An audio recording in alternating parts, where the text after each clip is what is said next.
84. That's the nothing personal word of the day. It is November 16th, 2024. 84 is the age that my father would have turned had he not passed away in February of 2021. And I wanted to wish him a happy birthday and hope that everybody's right when they say that things happen after you die and that he's still watching the show. Though, if he were watching, he'd probably call me the way he used to after every show. Tell me what was wrong with it, what I did wrong. You think you people all correct me. Those corrections came fast and furious. You didn't talk about this or that. I know he was proud, although hard to tell. But I think I knew. Happy birthday, Dad. We all miss you more than you know. 230. That was my alternate number of the day if today had not been November 16th, 1939. $230 million is the amount of money that Deshaun Watson was guaranteed by Jimmy Haslam and his wife. I want to bring it back to how that worked. Deshaun Watson was involved in some legal issues. He may have done some inappropriate things to a few people, may have gotten involved in some massage issues. He may or may not have had some issues with the NFL. He may or may not have missed time, and he may or may not have been a free agent. And then he may or may not, out of nowhere, have signed a guaranteed deal of $230 million following a trade from the Texans. Maybe. There's rumors that that's how it all went down. $230 million is a number of guaranteed dollars that owners were not happy with in the NFL. It was always going to be a ceiling. And then it became clear that every owner, 31 of them in the National Football League, were going to root very hard for Deshaun Watson to be bad. A subset of bad is hurt. You don't wish a player to get CTE. You don't wish a player to get really, really hurt. A broken shoulder, a broken bone, an ACL. Coca gets upset when I tell you things that are thought about within teams because some things you all would be happier not to know or not to think. I tend to understand why he thinks that, but I think it's important in this case to understand that when you have something that happens to your salary structure, like when Craig Counsell gets $8 million, every team, not just in the NL Central, but every team in baseball is rooting for the Chicago Cubs to not do well, no matter how much they love Craig Counsell, and everybody loves Craig Counsell except for people from Milwaukee. Not anymore. Now it's all about rooting against the Cubs. The same way Peter Seidler was sick and unfortunately just passed away. Even though he was sick last year, owners, teams, GMs rooting against the Padres.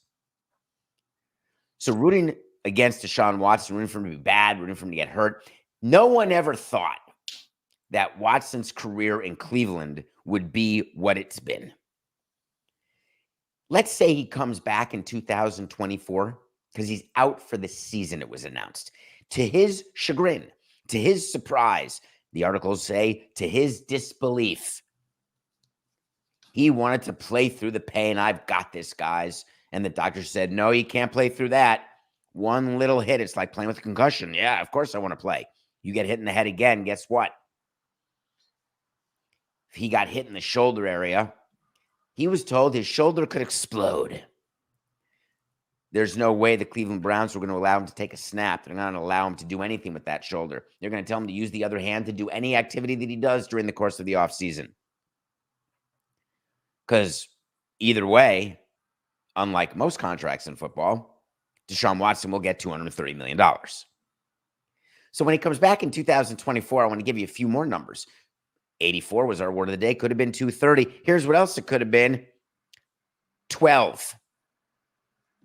That's the number of games he's played since the 2020 season ended. 0-21. He only played 6-22. Don't forget about his suspension of 11 games. And in 23, that's 6 games. Added up, that's 12 games in 3 seasons.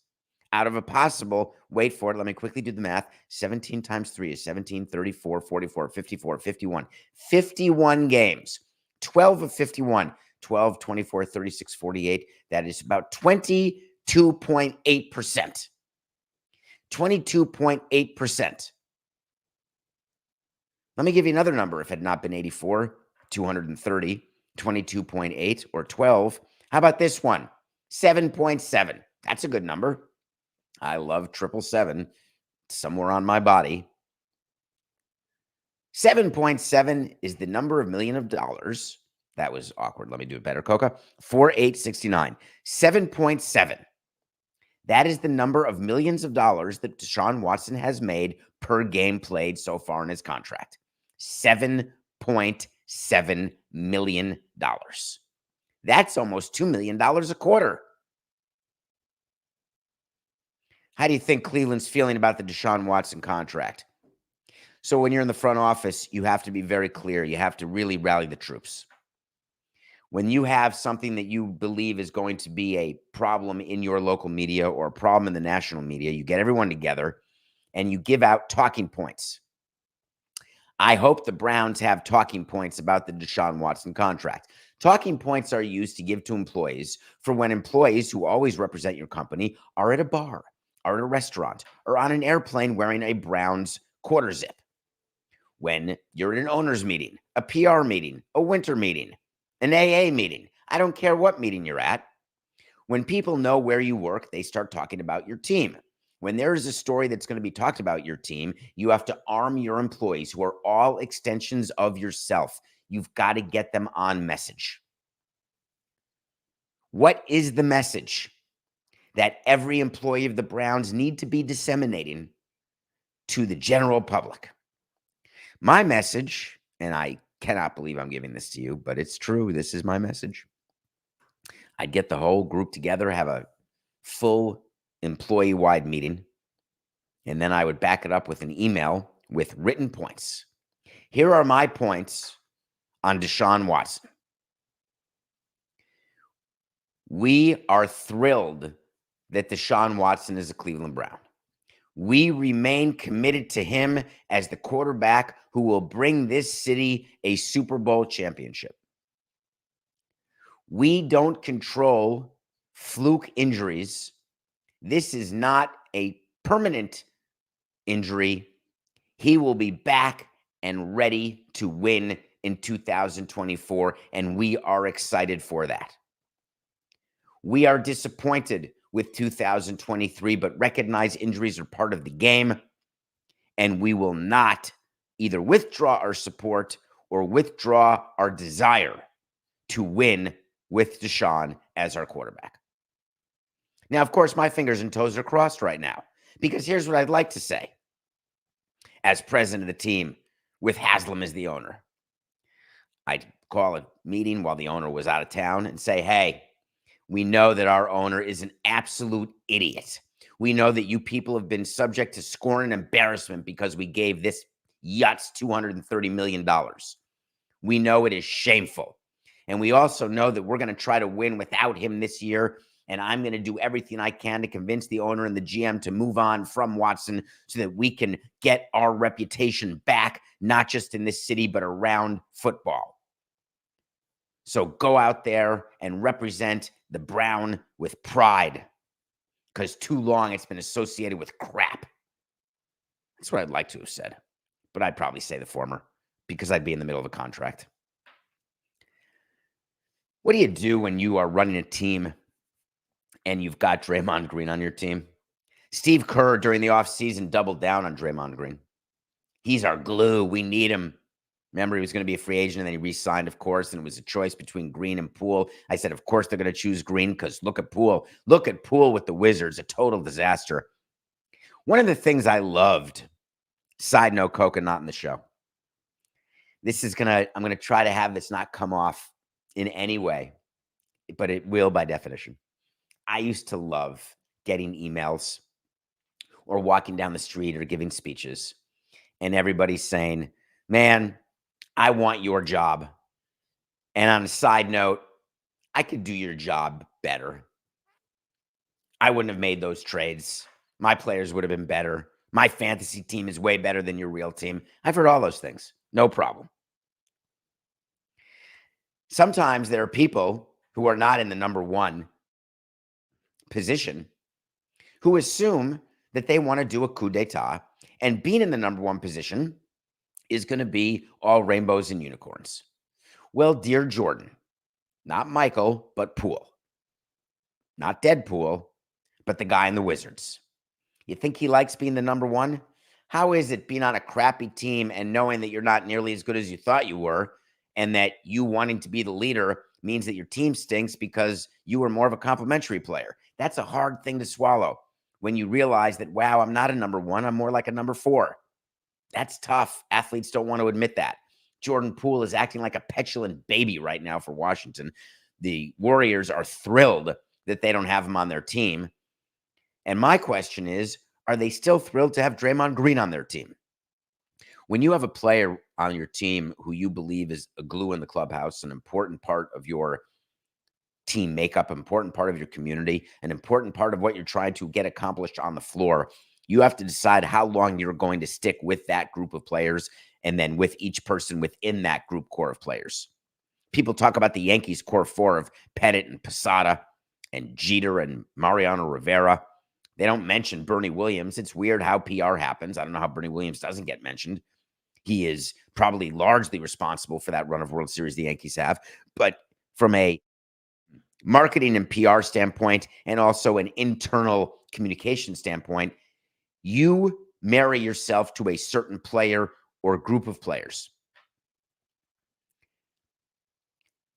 Draymond Green has been in that group for the Warriors for a really long time. Do you remember that as a free agent, he just signed, and what we told you at the time was absurd, $25 million a year contract, and he got 4 years. Now, granted, salaries and contracts in the NBA are overinflated because they have to pay to a floor, but Draymond Green is not a $25 million player on the court. The way they excused it is that he's a $25 million player combining on court and off court. Generally, the rule of thumb is you want it to be at least 80-20. You want 80% of the value to be on the court or on the field, and 20% of the value can be in sponsorships or can be in leadership in the clubhouse, anything that's off the field. So don't believe the rhetoric when someone says, oh, this guy's so good. You're hearing this with Japanese players. This guy's so good, he's going to bring in $30 million in sponsorship revenue. Okay. The way you evaluate, you want a player helping you 80% of its value, of his value, on the field, on the court. Draymond Green is no longer that. Draymond Green the other day got himself engaged in a fight, Warriors against the T-Wolves, in the play-in tournament, which Adam Silver is trying to sell as a standalone item, as this great event, bringing attention to the event through great competition and players who care about wanting to get to Vegas for the semis and the finals, because who doesn't want to go to Vegas? You think LeBron doesn't want to go to Vegas? Of course he does.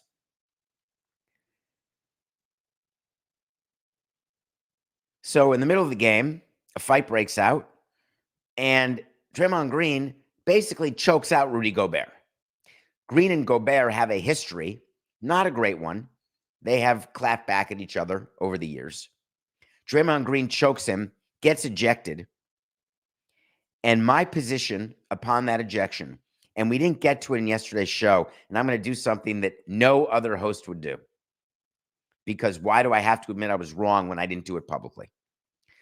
I had on the rundown what I wanted to get to, and Coke and I talked about it, is that Draymond Green would be suspended for 10 games. Wait to see.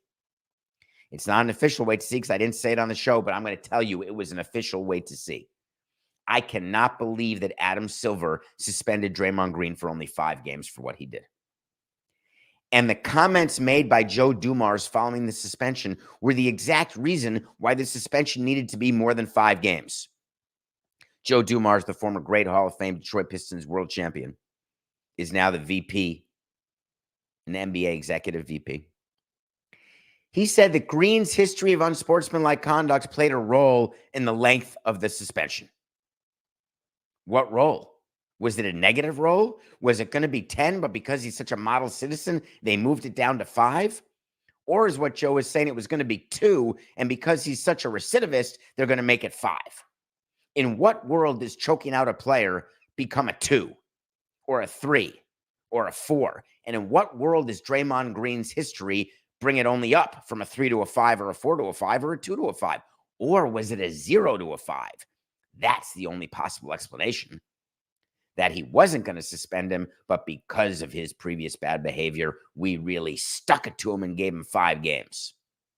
Because in baseball, when he gives someone 5 games, a pitcher, that's 1 game, because they only missed 1 game started.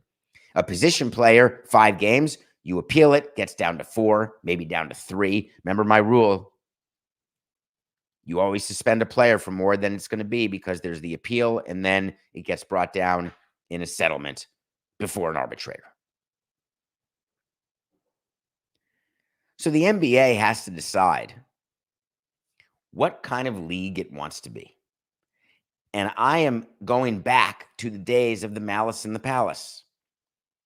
Decision was made very clearly after that moment by David Stern. And if you know, you know, that it was becoming too much street fighting, too much thuggery. And he needed to clean it up for sponsors, for fans. And the NBA did that. And there was no more brawling. The NBA, the Pistons, the Knicks, those types of teams. It became 94-90 were games like third quarter scores. Rules were changed to make the scores 125-117. Offense, no defense, because defense is how you get Anthony Mason's, and rest in peace, and Charles Oakley's and Dennis Rodman's. That's the league they've created. I go back to Rob Manfred, the commissioner of baseball, who sits us in a room as team presidents and owners and says, it's your game. What kind of game do you want? Do you want fast? Do you want slow? Do you want boring? Do you want offense? Do you want defense? We'll change whatever rules you want. You tell us it's your game. Are you happy with the game, you octogenarian, or not? Because I'm telling you right now, the sponsors aren't, and the fans aren't. I wonder whether Adam Silver does the same with his owners. And he says, hey, how do you like our game? I think we should make sure it's a chuck and duck. Let's go back and forth and play ISO basketball and just shoot from threes. Have teams go 3 for 25 from threes or 11 from 25 from 3, and that'll decide who wins. We will absolutely get rid of the mid-range shot the way we got rid of mid-range players and mid-range salaries. 15-foot shots, who cares? Taking players down one-on-one, it's only to see if you draw the defense and then kick out to 4 other guys standing behind the three-point line. Hey, duck, because it's about to be chucked. If that's the game, that's the game. That's what you want. I'm fine. But what I guarantee you basketball doesn't want is Draymond Green choking out Rudy Gobert. And if you're trying to stop that behavior, you need to show players that you're not going to tolerate that. You are not going to include Draymond Green in anything you're doing nationally, any sort of advertising. You are not going to promote him in any way, and you are going to kick him out. And I don't mean for a week, 5 games. You make it very clear that what he did was wrong. Because this little suspension of 5 games, it's a joke.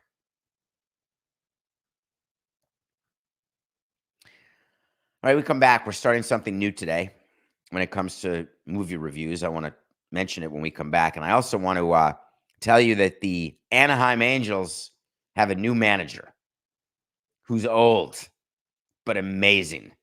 And then we're going to catch you up on something going on in Philly that is important to talk about with one of their players, Kelly Oubre.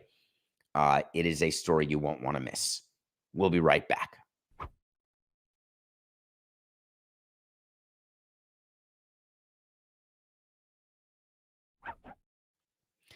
Welcome back to Nothing Personal. It's David Samson on a Thursday. Matthew Koch and I are here every day. Many more days than most. Not every day, Monday to Friday. Almost every Monday to Friday. Thank you for downloading, rating, reviewing, subscribing, for joining us live at 8 a.m. We love it. We love when you interact with us. We love all of the things that we do all hours of the day and night. Yes, some of you I was interacting with must live on the West Coast. So you're not watching now because we were interacting at about 2:30 in the morning, Eastern time. I watched a movie the other day, and I watched this movie because more than one of you and fewer than 20. So not a huge number based on the size of our audience, but enough that it got me thinking. You've always asked about my top 100 movies list, and we've made it public. It's part of the document that's on davidsamsonpodcast.com. You can look at all of our picks of the day, all of our wait to sees, all of our words of the day. Everything's there. Transparency. When we win, when we lose, when we are good, when we're not good. I love when you give me movie suggestions. I keep them on a list and I try to watch. But you asked me to review movies in my top 100. And I thought, what a great idea. I get to rewatch my top 100 movies in a totally random number generated order. So you do 1 to 100 on a random number generator, and out came 19. Yeah, that excited me, actually. I got to rewatch LA Story, the 1991 film starring Steve Martin, Victoria Tennant, his then wife, guest appearances by stars left and right, Chevy Chase, Patrick Stewart, Rick Moranis in one of the best cameos he's ever done or I've ever seen as a gravedigger, and SJP, a very young Sarah Jessica Parker. This is a love story for LA. That is a movie that I am begging you to watch if you're willing to suspend disbelief just for a few minutes and understand. If you're from LA, you've got to watch it, period. If you've been to LA, you have to watch it. If you don't know about LA, but only what you think or what you're told, you got to watch it. It's not about the special effects. It's about the small little things that Steve Martin, the brilliant Steve Martin, puts into this movie. But at its core, it's a love story. And there is a line in this movie that is one of my favorite lines of any movie, where he talks about 3 places that are the holiest places in the world. The deserts outside San Jose, I'm blanking, Santa Fe, New Mexico. The tree outside of Bahrain, the tree of life outside Bahrain. That's a tree that I've been to when we went to visit the troops about 10 years ago. And a group of players and a group of Marlins cheerleaders called Marlins Mermaids and myself, we went to Bahrain, Qatar, and Frankfurt to visit injured workers, injured armed service people in Landstuhl Hospital. And one of the things we did in Bahrain is we went to the Tree of Life. It is a tree, a full, vibrant tree in the middle of a desert. It's the most unbelievable thing of all time.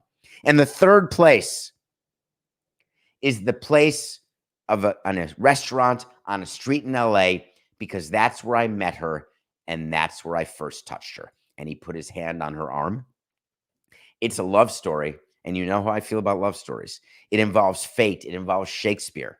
It involves puns. It involves humor. You will tear, you will smile, and you'll want to be in love so badly.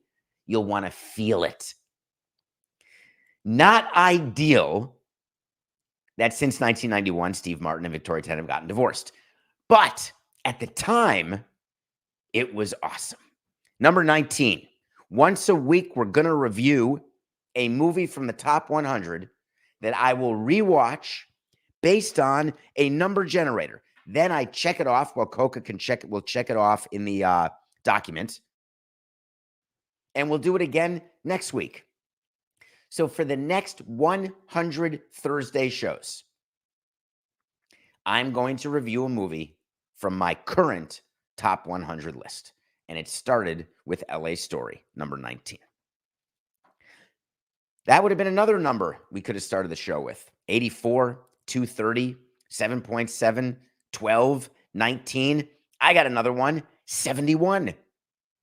Wow. Should we play Lotto, Coca? Is there like a big Lotto number that we could use these numbers? Although 230, I do not believe is a number in Lotto, but you could do 23 and 0 maybe.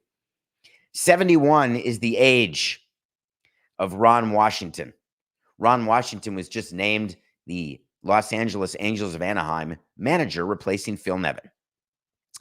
Coca, can you check during this show? Have I ever hired a 71-year-old manager? Can you check the age of Jack McKeon when he was hired in 2003? I want to say that he was 71, but now I'm thinking he may have been 72.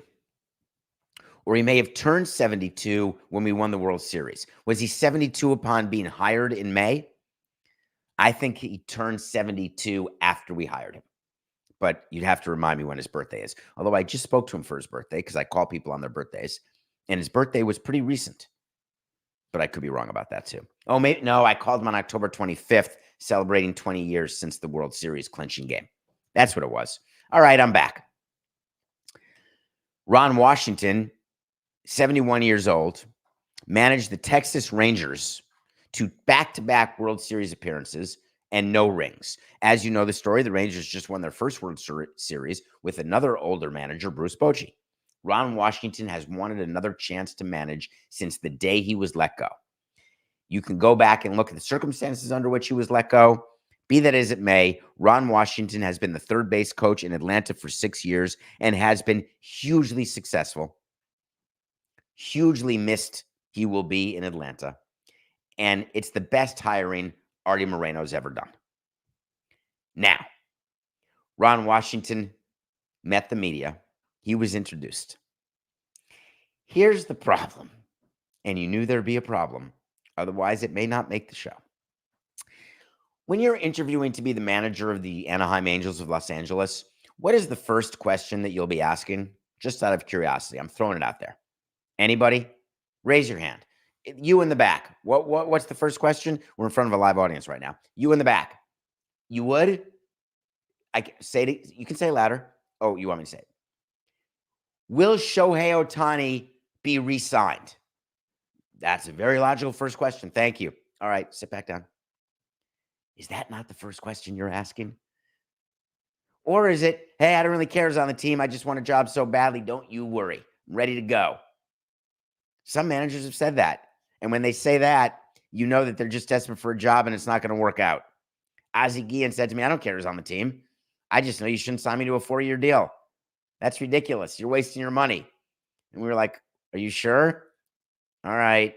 Shite. We have to give you 4 years. The owner told us to. I knew that, David. Thanks, Ozzie. Good to see you. How's your World Series ring? From us and Chicago. So Ron Washington may or may not have asked about Ohtani. Would have been my first question. When you meet the media and you're introduced as the manager, what is it, in your opinion, that would be the first question asked in a press conference? What are you looking for next year, Ron? We're going to go get the West. We're going to catch them. We're going to win. We've got a great team. Who's on your team, Ron? Don't know. No one asked that question. What about Ohtani? Don't know. Didn't ask that question. Did Ohtani come up in the interview process? Don't know. Didn't ask that question. What are people doing? Washington had a direct quote during the press conference. Yeah, I got to call my leaders, Anthony Rendon and Mike Trout. Are you calling Ohtani? He's a free agent. You can call him. They're able to be called. Anybody can be called. Anybody who's a free agent, and Ohtani's a free agent, as one of the 7 players who got a qualifying offer and turned it down, thereby making them free agents, where the teams where they played last year will get draft pick compensation if they sign with another team, not if they sign with their own team. But they're free. Nobody can call Mike Trout unless they're an Angel. Everybody can call Ohtani. Was it not discussed in the meeting, hey, Ron, do me a favor. Can you call Shohei? Let's have a talk. You think the Angels aren't meeting with Ohtani's agents and Ohtani? You think that Ohtani is going to leave California and leave Anaheim and just not give them an opportunity? Of course he is. That needs to be the first order of business. And unless Ohtani said to you specifically, don't mention my name in the presser, I need his name mentioned. I'm going to do anything I can to help the Angels get Ohtani back, because why wouldn't I want to manage the greatest player that I've ever seen play? I know that he wants to win. He doesn't want to win as much as I want to win. I want to manage a World Series winning team, and we can do it here in Los Angeles. And I want to get the best players possible, and who's better than Shohei Ohtani? Embrace it. Instead, they look like fools ignoring it. My first order of business is calling Anthony Rendon. No, that's your last order of business. I'd call the clubhouse manager before I called Anthony Rendon. So then the GM, Perry Manazian, gets up and he says, folks, I just want you to know, we're going to be aggressive this offseason and we're going to make this team better. Where's the talk about Ohtani? Do the Angels get better when they lose Ohtani? I wonder how that works. Is there a plan? How long are you holding the money that you're willing to pay to Ohtani? How long are you waiting? Because wouldn't you like to replace him with Bellinger maybe? And are you worried that Bellinger's going to sign before Ohtani? Well, on Nothing Personal, it said Ohtani's going to sign before Bellinger so that Bellinger knows where he can nuzzle up to and what the value of a hitter is. But what happens if it doesn't work that way? What happens if Samson's wrong? And I'm sitting on my hands. During a press conference, I'm talking to you about how aggressive I am. I just don't like when teams meet the media. And of course I used to do this. I just don't like it anymore. When we make believe that you're all stupid. What a mistake. I should have always assumed that all of you were smarter than I. And I should have acted accordingly and spoken accordingly. Introducing a new manager of the Los Angeles Angels of Anaheim and not having one word about Ohtani seems insane to me. What do I know? Well, I do know how to pick a game back to over 500. Nothing personal pick of the day. 1 second, please. The Nothing Personal pick of the day on Nothing Personal with David Samson is brought to you by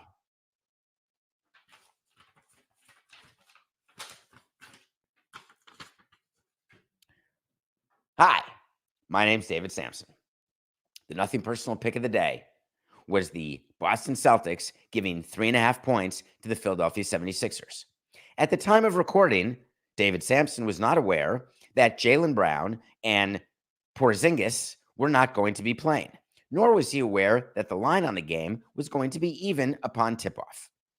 One of the occupational hazards of betting with Samson on the Nothing Personal pick of the day is that he gives you the picks live at approximately 8:33 a.m. Eastern. And the games don't happen till about 11 hours later, sometimes 14 hours later. And we don't know in the NBA ever who's going to play and who's not. And then the game goes off at pick 'em and you feel like a jackass when the Celtics win by 2 and you lose your pick because I got to go with the pick that I made, which was Celtics minus 3.5. We are 168 and 167 because the Celtics won by 10. Tell me the truth. Would you have taken the Celtics minus 3.5 once you figured that Brown and Porzingis were gone and not playing? What would you have done? I stuck to it. No hedging, no nothing. Pick of the day is pick of the day. All right, big football game. Coke and I are watching together tonight. No, we're not. Bengals, Ravens. You know the Ravens are his favorite team. You know that. Are the Ravens, by the way, Coke, are they the number 1 seed currently in the AFC? Or what is it, the Dolphins? Chiefs? Or is it the Ravens? I'm not sure who the number 1 seed is, but it could be the Ravens. And I know that you have a great history when the Ravens are the number 1 seed. The Chiefs are the number 1 seed. Thank you, Coca. So the Bengals are getting 3.5 points versus the Ravens. And I have this in my calculus as a field goal game, if not a Ravens victory. So we're, 4-8-69. I have this as a field goal game, if not a Bengals victory. So we're taking the Bengals plus 3.5 versus the Ravens. And then we're going back to the parlay, but we're not using the NFL as part of it. We're going to the NBA for this parlay. There's 2 games in the NBA. I want to watch them both. The Miami Heat are HOT, like white hot. The Warriors are reeling. We are taking the Heat and the Thunder in a money line parlay, and we're getting plus 158. And all they have to do is win. So we have the Bengals plus 3.5 as a standalone, and then the Heat and Thunder winning on the money line as a parlay. That's a plus 158 parlay. Odds brought to you by. All right, let's talk about what's going on in Philadelphia. This is going to get dicey. And the reason it's going to get dicey is, again, I want to bring you under the kimono. Behind the kimono? I think it's under the kimono. about what happens when there's an issue with the player and the law. In baseball, the first thing that we give to our players and the first thing that we give to our GM and team president is a card. And on that card is the number of an RSA. An RSA is a former police person. An RSA is employed by Major League Baseball, and there is one in every major league city. If you have a problem in any city, your first call is not to your wife or your mother. It's not to your coach. The first call a player makes when a player's in trouble of any kind is to the RSA in the city where they are. When players don't carry that around, we as a team always had someone. In our case, it was Big John. Big John's job, in addition to being security for me and for Jeffrey and for Wayne Huizenga and for Michael Jordan and for Dan Marino and for John Henry. That's not a look at me, Louie, by the way. That's how amazing John Anderson was. First call is to John Anderson. John Anderson then is in touch with the RSA. They're in touch with the police department, and they need to find out and do find out what's happening in every situation where a player's involved. They find out before you do, before it's tweeted. They don't do anything unsavory. There's no cover-ups. There's nothing illegal. They are taking care of issues.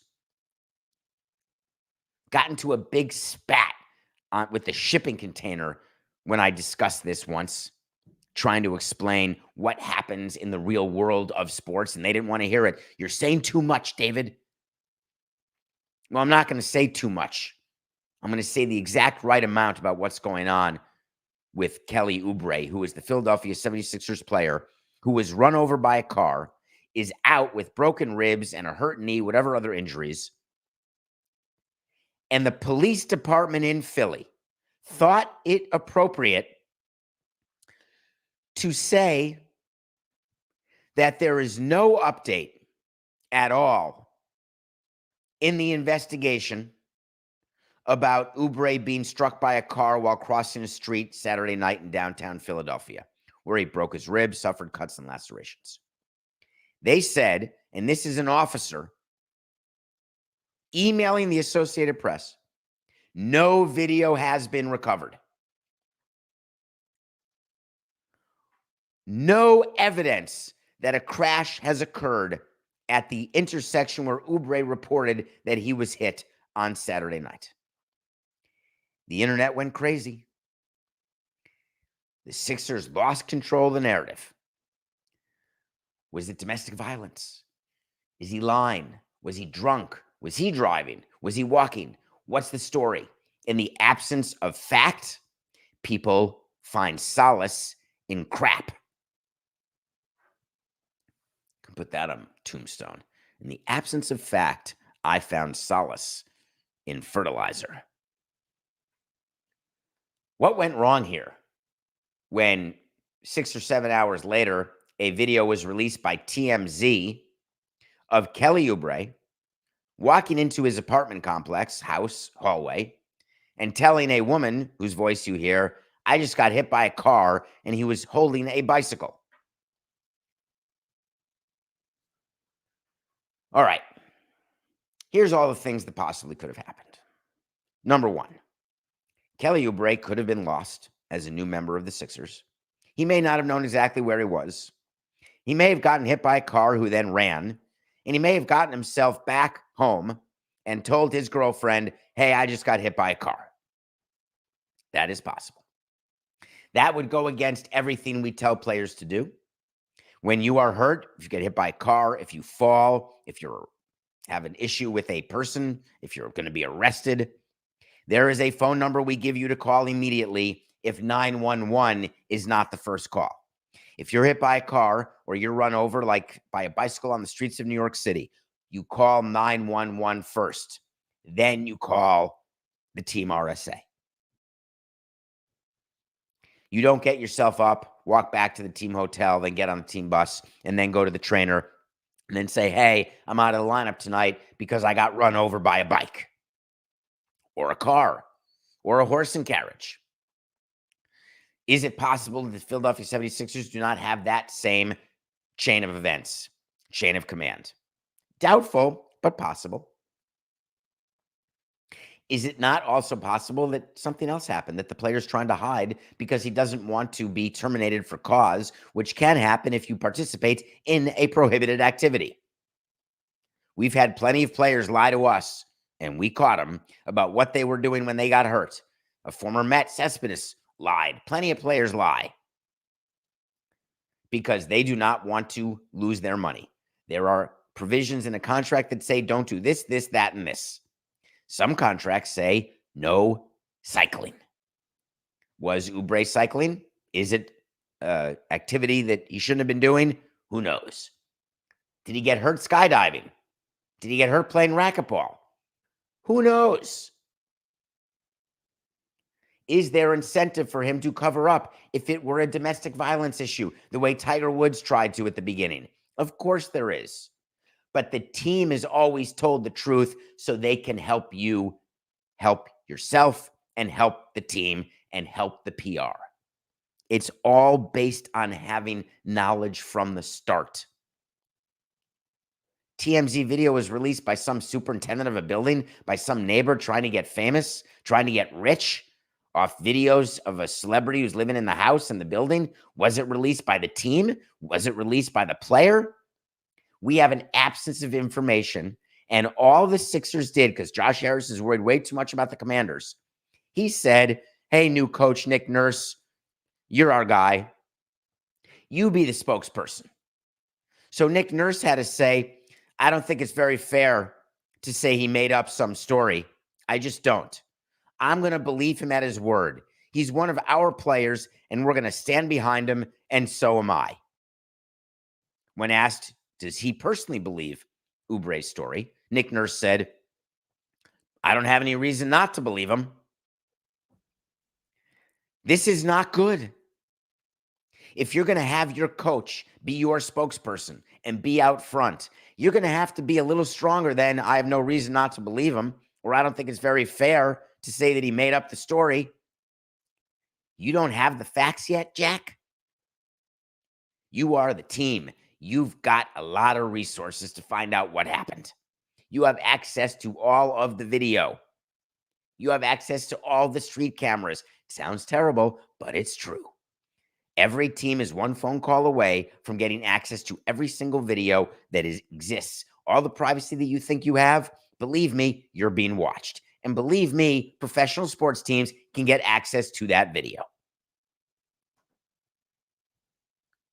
People are going to criticize me. No, they won't, David.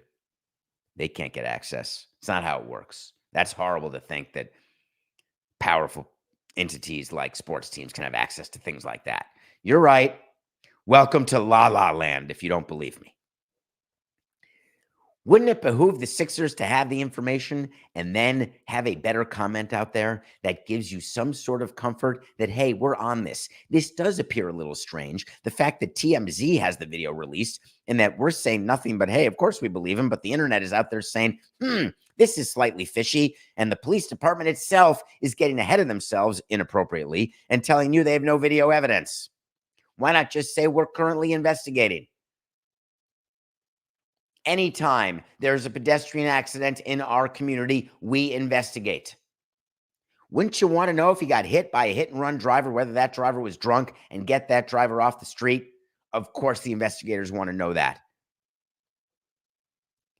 There's so many things that are happening in this case in Philadelphia that are ordinary course, but it's very suspicious to me that it's being treated publicly in this way that causes nothing but cynicism and questions. Is it possible that we're going to hear in a day, a week, or a month that, yes, he was on his bike and yes, he got run over? Here's the video of the car actually hitting him. Because the TMZ video of him walking into his house, that's not too dispositive. Is it possible that it will come out in a day, a week, or a month that there was a different thing that happened and it was an attempt at a cover-up? All things are on the table. In the absence of confirmation, it is always best to say nothing. And if you do know what happened and you mislead people, the cover-up is always worse. Josh Harris needs to know better if you're going to own multiple teams, because these things come up more often than you'd think. Well, that's our show. I appreciate your time. We again did not get to the arrest, Coco. I'm very sorry. That happened in hockey. I do want to get to that. I promise. I'm going to try to do that tomorrow. In the meantime, thanks for being with us. It's just business. This is nothing personal.